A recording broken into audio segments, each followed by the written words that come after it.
साथीहरू कपडा भिजाएर राखेको 2 दिन भइसक्यो, पानी आउँदै आउँदैन पाइपमा। अनि हाम्रो पालो चाहिँ कपडा सपडा उठाएर चाहिँ आएको छौँ नदीमा। कपडा भिजाएर राखेको चाहिँ 2 दिन भइसकेको थियो। कपडा यो कम्बलहरू हो, यो बिछाउने।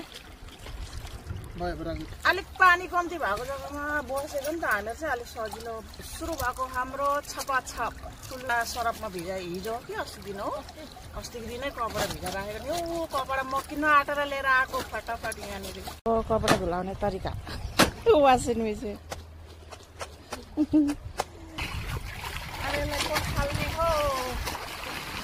धुलाउँदैछ।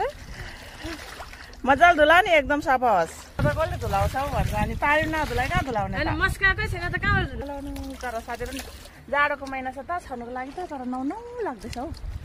यहाँको भ्युज चाहिँ यस्तै हो साथीहरू। हेर्नु होला पनि सुकाउने हो ढुङ्गा माथि माथि, एकदम भरे बोकेर लानु सजिलो त सजिलै छ। गाडीमा अब चढ्नुको लागि चाहिँ पानी छ नि त, एकदम भारी नै हुन्छ नि।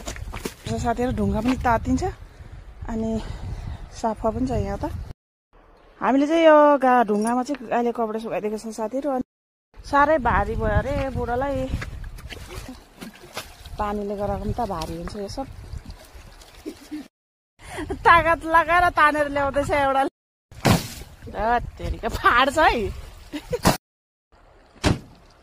यत्तिको चाहिँ हुनुपर्छ है साथीहरू। कम्बल चाहिँ हामीले 2टा चाहिँ धुलाइसक्यौँ, मजाले धुलाउने। घर बिचमा कम्बल धुलाउनु पस्नै पर्छ यसलाई चाहिँ। हामीहरू चाहिँ कपडा सपडा पनि धुलाइसकेर चाहिँ नुहाउनु थालेको। पौडी खेला त? म पौडी खेलिहाल्छु। खेल न कतिको त। हामीहरू चाहिँ अब कपडा धुलाएर नुहाइधुवाइ गरेर पनि खत्तम भयो आज।